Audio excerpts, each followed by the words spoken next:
오늘도 주의 은혜가 여러분 가운데 충만하시기 바랍니다. 대강절, 예수님의 강림을 고대하는 그런 절기입니다.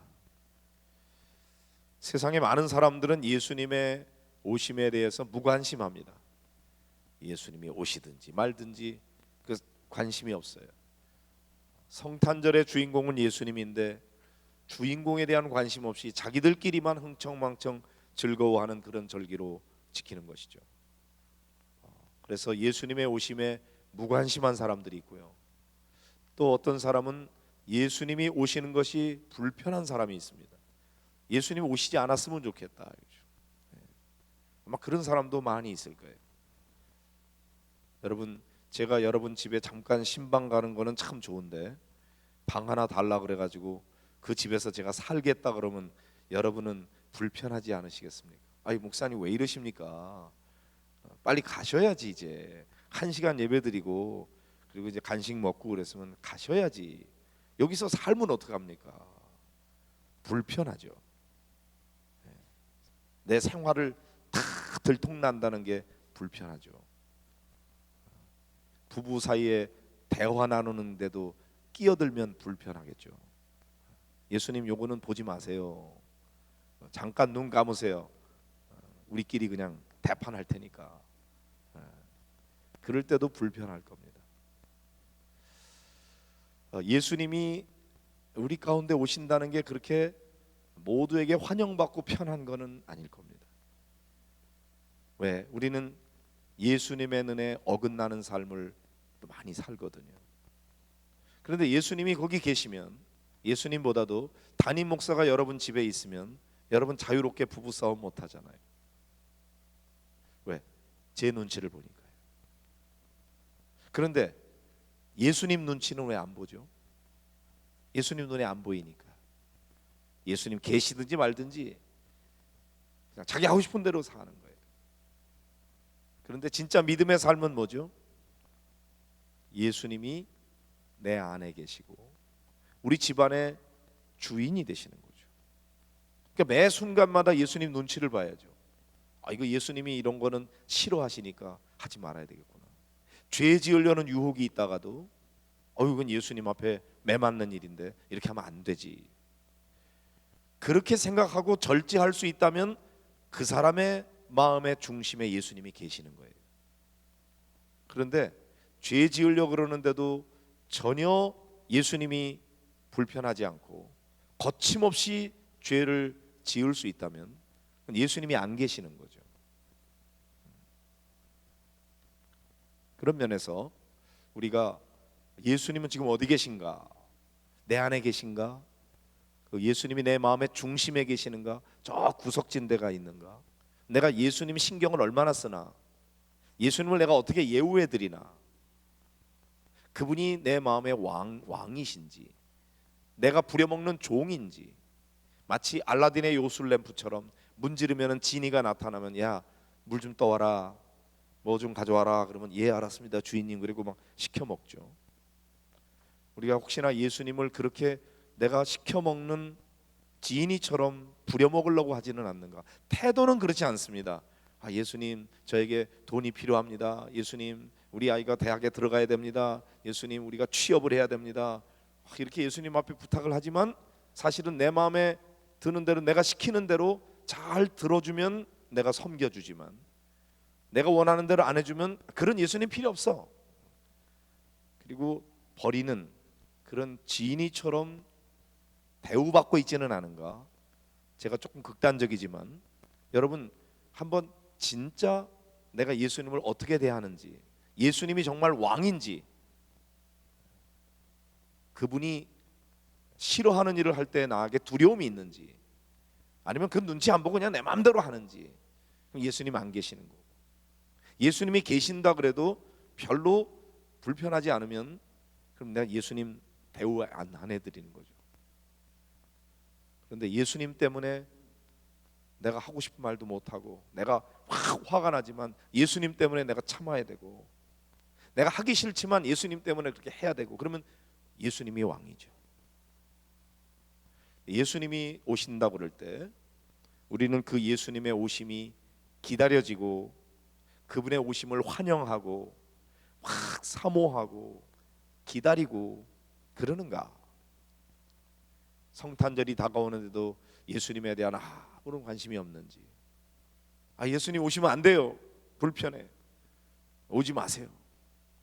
그리고 119 구조대원처럼 내가 필요할 때 자꾸 SOS 치면 그때 와서 딱 문제 해결하고 그다음에 가세요. 이제 필요 없어요. 그렇게 예수님이 대우받고 있는지 한번 생각해 볼 일입니다. 이 대강절 첫 주에 예수님의 오심이 기대인지 소망인지. 그런데 올바른 태도는 예수님의 오심을 고대하는 거죠.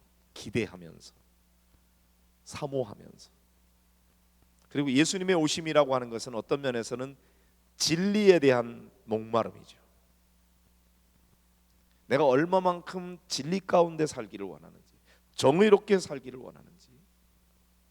말씀이 육신이 되어 우리 가운데 오셨는데 예수님은 은혜와 진리가 충만하다 그랬거든요.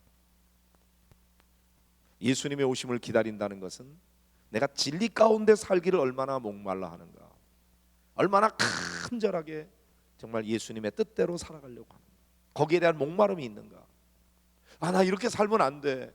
그래서 마치 로마서 7장에서 내가 원하는 선은 하지 아니하고 오히려 내가 원치 않는 악을 행하는도다. 오라 나는 곤고한 삶이로다. 누가 나를 이 사망에 메어서 건져내랴 탄식하면서 실존적인 고민 앞에서 죄 때문에 괴로워하고 고통하고 그러고 있는지, 아니면 그런 죄에 대한 그런 거 고민도 없고 진리 가운데 살아가려고 하는 갈망도 없이 그냥 물질적인 세계에 매몰돼서 살아가고 있는지, 그것도 우리가 점검해야 될 사항입니다. 목마름이 있어야 되죠. 목마른 사람이 우물을 판다 그러잖아요. 내가 영적 진리에 대한 갈망과 목마름이 있으면 주님을 만나고자 하는 열망으로 성경도 읽고 기도도 하고 그럴 텐데, 그런 게 없으면 일주일이 지나도 성경 한 구절도 안 읽고 성경 안 읽어도 하나도 불편하지도 않고 기도 생활 안 해도 아무런 목마름이 없고, 그러면 그건 영적인 주님이 왕 되시는 삶을 산다고 할 수가 없겠죠. 그래서 이 대강절에 우리가 더 바르게 살려면 우리가 하나님 앞에 기도하는 겁니다. 하나님, 내가 죄인임을 깨닫게 해주세요. 그리고 진리에 대한 목마름이 있게 해주세요. 사실 내가 죽어가고 있는데도 내가 죽어가는 줄 모르고 있거든요.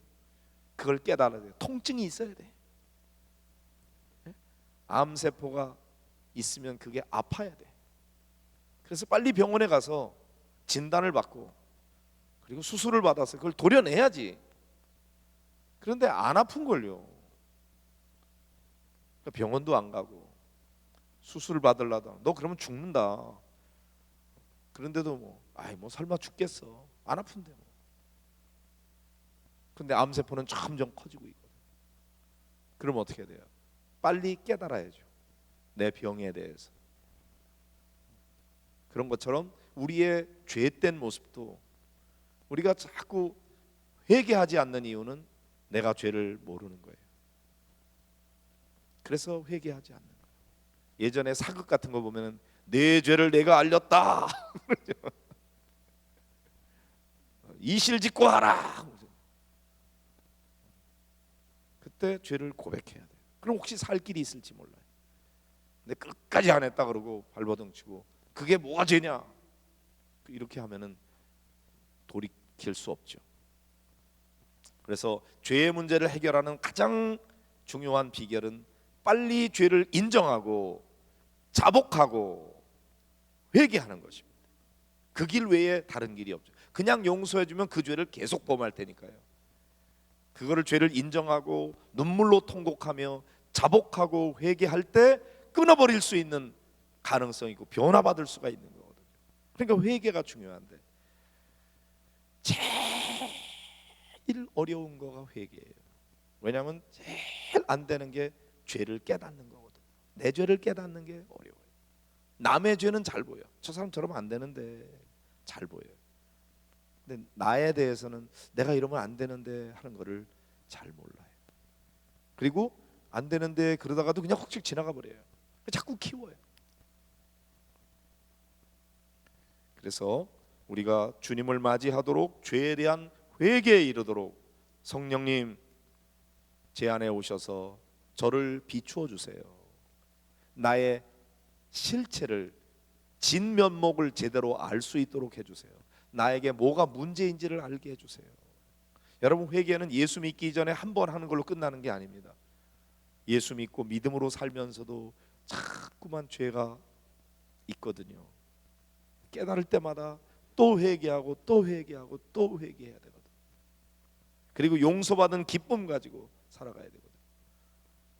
그래서 하나님, 우리가 기도할 때마다 그래서 먼저 감사기도 드리고 하나님 아버지를 부르고 감사기도 드리고 그리고 회개기도 하는 거잖아요.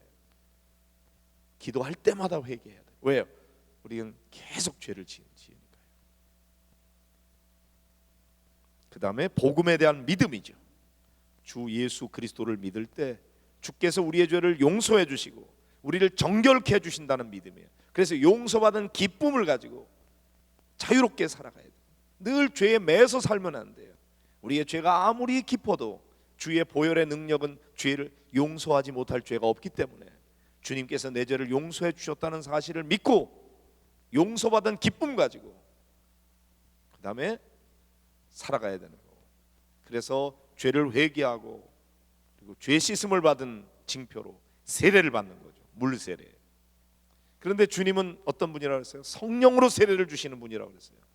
성령 세례는 뭡니까? 물 세례는 죄를 씻음 받는 거고, 성령 세례는 우리가 죄 씻음 받았다고 하는 확신과 함께 하나님의 자녀의 신분을 얻었다는 확신과 함께 죄를 이기는 능력을 얻게 되는 거죠. 육신이 연약하여 할 수 없는 그것을 성령은 하시나니 그랬잖아요. 로마서 8장에 보면 육신에 빠져 있는 사람은 아무리 내가 결심하고 노력하고 애써도 죄를 이길 수 없습니다. 내가 원하는 선은 하지 아니하고 원치 아니하는 악을 자꾸 행합니다. 내가 악을 하고 싶어서가 아니에요. 악을 행하고 싶지 않은데도 자꾸 악을 행해요. 선을 행하고 싶은데도 안 돼요. 그게 죄에 빠져 있는 인간의 실존이에요. 그런데 성령 세례를 받으면 성령께서는 우리로 하여금 내 힘으로 이길 수 없는 죄를 이길 수 있도록 힘을 주신다, 능력을 주신다 이거죠. 그래서 죄의 세력을 이기게 해주시는 거죠. 여러분, 우리가 중력이 있기 때문에 뭐든지 던지면 떨어지잖아요. 인력 때문에 떨어지죠. 그런데 다 떨어지나요? 다 떨어지죠. 근데 하늘을 날아가는 새가 있잖아요. 하늘을 날아가는 비행기가 있잖아요. 그건 왜 그래요? 중력이 작용하지 않기 때문이 아니라 중력보다 양력이 더 큰 거예요. 그래서 하늘을 날아가는 거예요. 마찬가지 성령 충만한 사람도 죄의 유혹이 없는 건 아니에요. 그런데 죄의 그 성령 충만하지 않을 때는 죄가 시키는 대로 했어요. 죄의 노예가 됐어요. 나는 이렇게 하고 싶지 않은데 죄가 하라는데 자꾸 하는 거예요. 근데 성령 충만하면 어떻게 돼요? 죄의 유혹이 있지만 죄의 유혹에 넘어가지 않고 그거를 극복하는 영적 능력이 생기는 거예요. 양력이 생기는 거죠. 그래서 유혹이 있어도 날아갈 수가 있는 거예요. 그래서 우리가 성령 충만해야 되는 것입니다. 만약에 내 노력으로 된다면 자기 공로가 되겠죠. 근데 우리 노력으로는 안 돼요. 노력해도 안 되고 결심해도 안 되고. 근데 성령께서 우리 가운데 오시면 주의 말씀 따라 살아가는 것이 쉬워지고 그렇게 말씀대로 살고 싶은 마음이 있고, 그래서 내 힘으로 하는 게 아니라 성령의 능력으로 그렇게 하게 되는 거예요. 전도도 마찬가지. 전도도 내 힘으로 하려고 그러면 힘들어요. 근데 성령께서 우리 안에 도와주셔서 전도하고 싶은 열정이 일어나게 해주시면 그러면 그냥 되어지는 거죠. 되는 거죠. 그렇게 돼야 되는 거죠. 믿는 것도 마찬가지. 믿음도 내가 믿습니다 하고 믿으려고 노력하고 애써서 믿는 게 아니고 성령께서 우리 안에 오시면 그냥 믿어지는 거죠. 믿게 되는 거예요. 그게 확 믿어지는 거예요. 그래야 믿는 거죠. 그런 면에서 성령의 은혜 없이 우리가 죄와 싸워서 이길 수가 없어요. 그러니까 주님께서 우리에게 오시는 것은 물 세례만 아니라 성령 세례도 주기 위해서. 그래서 우리로 하여금 죄악 가운데 노예로 살아가는 것이 아니라 죄를 이기고 예수 그리스도의 이름으로 승리하는 삶을 살도록, 사랑의 삶을 살도록, 생명의 삶을 살도록 그렇게 하기 위해서 주님이 오시는 거예요. 그 예수님이 우리의 구원을 위해서 오심을 기다리는 이 대강절이 얼마나 기대가 넘치겠어요. 주님, 오늘도 내 안에 오시옵소서. 나의 주인이 되어주옵소서. 나를 다스려 주옵소서. 그래서 이 말씀을, 오늘 낮에 전한 이 말씀을 조금 다른 각도에서 제가 다시 또 좀 종합적으로 생각할 수 있도록 이렇게 말씀을 정리해 보았습니다. 여러분, 그래서 대강절은 어떻게 지내야 제일 잘 지내는 거예요? 기도하는 겁니다. 하나님 앞에 내 죄를 깨닫게 해주십시오. 회개하면서 기도하고, 죄를 깨닫고 회개하고, 그리고 말씀 앞에 자꾸 서서 말씀의 거울 앞에 내 자신을 비춰보면서, 남 비난하고 잘못된 게 아니고, 그게 없는 게 아니에요. 잘못돼 있죠. 그러나 그거 자꾸 지적해서는 달라지지 않아요. 내 죄가 무엇인지를 알고 내 잘못을 돌이키고 회개하는 거죠. 그때 내가 변화받는 거예요. 그리고 용서받았을 때 누리는 기쁨은 그 어떤 것보다 더 큰 기쁨인 것이죠. 이 자유와 이 기쁨, 그 평화, 그거를 맛보고 사는 것, 그것이 새로운 삶인 것이죠. 성령 안에서 누리는 생명의 삶인 것이죠. 그래서 주님께서 이 땅에 오신 것은 양으로 생명을 얻게 하고 더 풍성히 얻게 하려는 것이다. 단순히 survive, 살아남는 데 있는 것이 아니라 abundant life, 풍성한 삶이죠. 살아있는 삶, living life죠. 그래서 정말로 그리스도인답게 사는 삶이죠. 예전에 주님 알기 이전에 맛보지 못했던 그런 기쁨과 감사와 찬양과 영광의 삶, 그런 삶을 우리에게 주시기 위해서 주님이 오셨거든요. 그러니까 우리가 주님을 모셔드릴 때 그런 삶을 누려야 되잖아요. 천국은 그런 삶으로 풍성한 건데 이 세상에서부터 우리가 그것을 맛보며 살아가는 거죠. 그래서 이번 주에 여러분들이 한 주간 실천해야 되는 거는, 주님, 제가 이렇게 기도하겠습니다. 그래서 내 죄를 깨닫게 해주시고 내가 주인 되는 삶이 아니라 주님이 주인 되는 삶을 살아서, 그래서 주님이 주인 되는 삶을 살았더니 이렇게 기쁘고 이렇게 평화롭고 이렇게 만족하고 감사합니다. 그 간증을 함께 나눌 수 있는 거죠. 그래서 이번 목장에서 여러분들이 나는 이렇게 기도했어요, 이렇게 말씀을 봤어요, 그리고 주님이 나에게 이렇게 말씀해 주셔서 이렇게 실천했더니 내 안에 이런 열매가 맺었어요, 그걸 다 얘기해도 되고 그 중에 하나만 얘기해도 되고, 중요한 건 이번 한 주간 동안 계속 그렇게 관심 가지고 기도하는 겁니다. 그래서 주님이 오실 수 있도록 그 길을 곧게 하는 거, 첩경은 뭐예요? 회개하는 겁니다. 회개의 영을 부어주소서, 이렇게 기도하는 거죠. 우리 176장 찬송하고 기도하도록 하겠습니다.